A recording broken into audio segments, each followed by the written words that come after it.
amazing brain works for you and me so that we can learn new things quite simply. Now, before you watch this video, I asked you to watch another video called How We Learn, Synapses and Neural Pathways.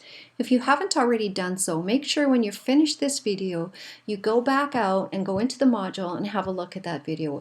What you see in this next section will seem that much even more easy to understand and follow.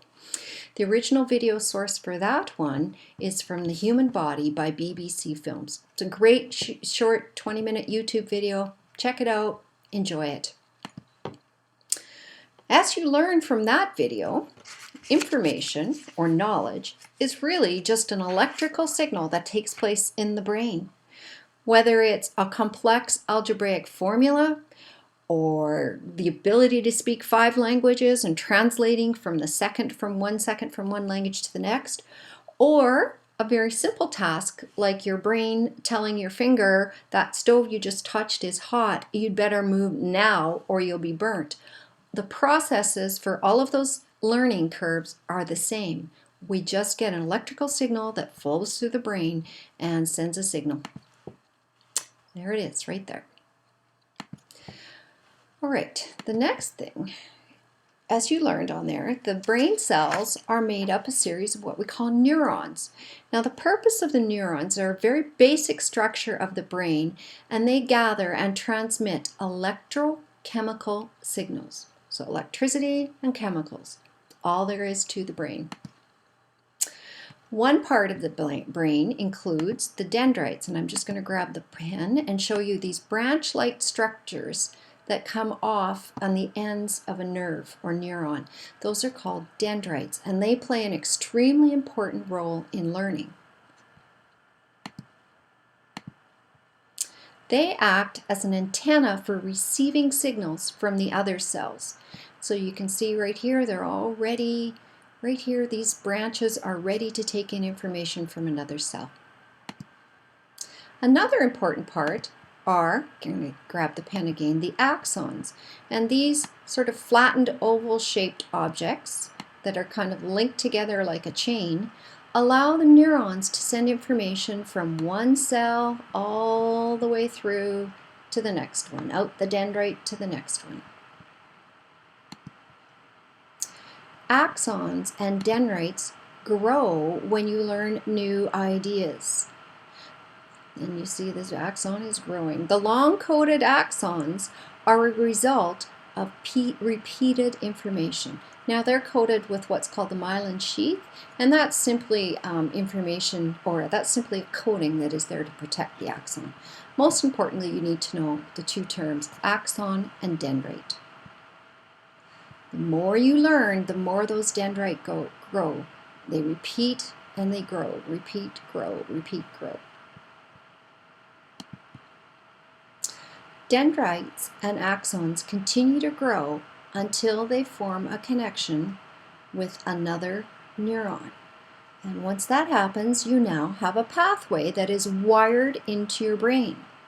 So we fired that first neuron, got it going, had the axon and dendrites growing, and they grow and they continue enough so that they form a very strong pathway, and that set of learning is now wired into your brain.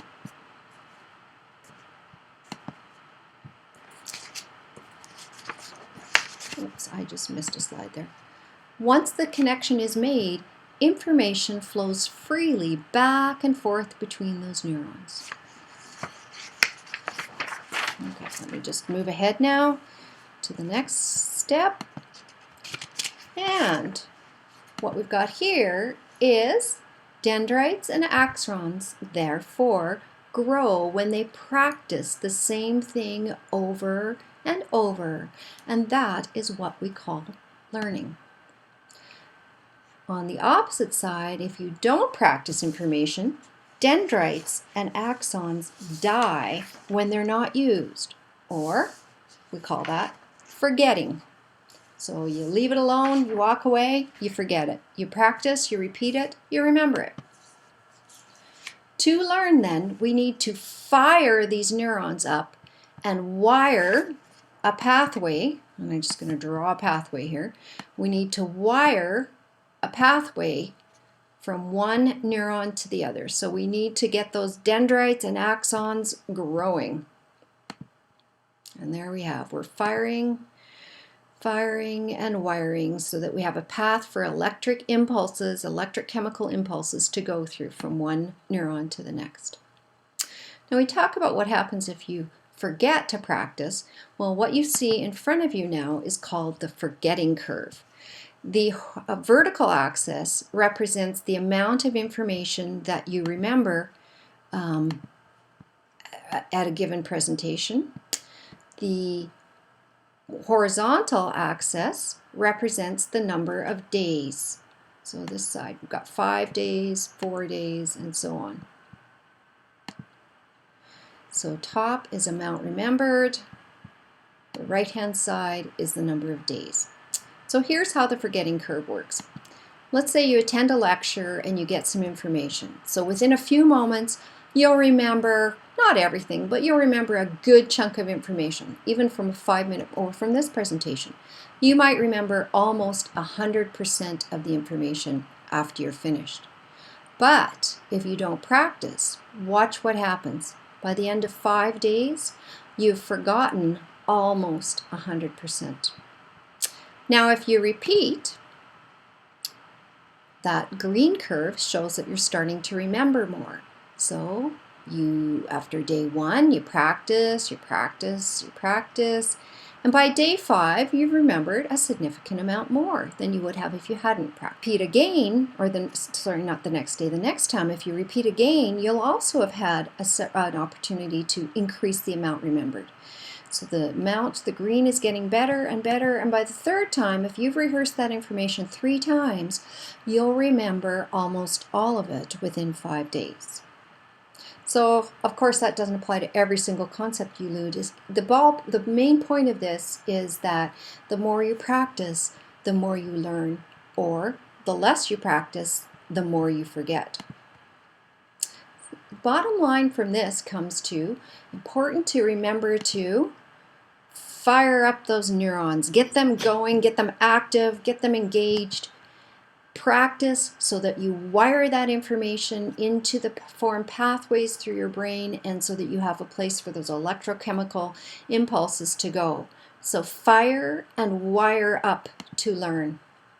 Repetition using brain-based strategies equals success. And that's how you can use brain-based learning to help improve your memory. Good luck, and hope you enjoy learning more.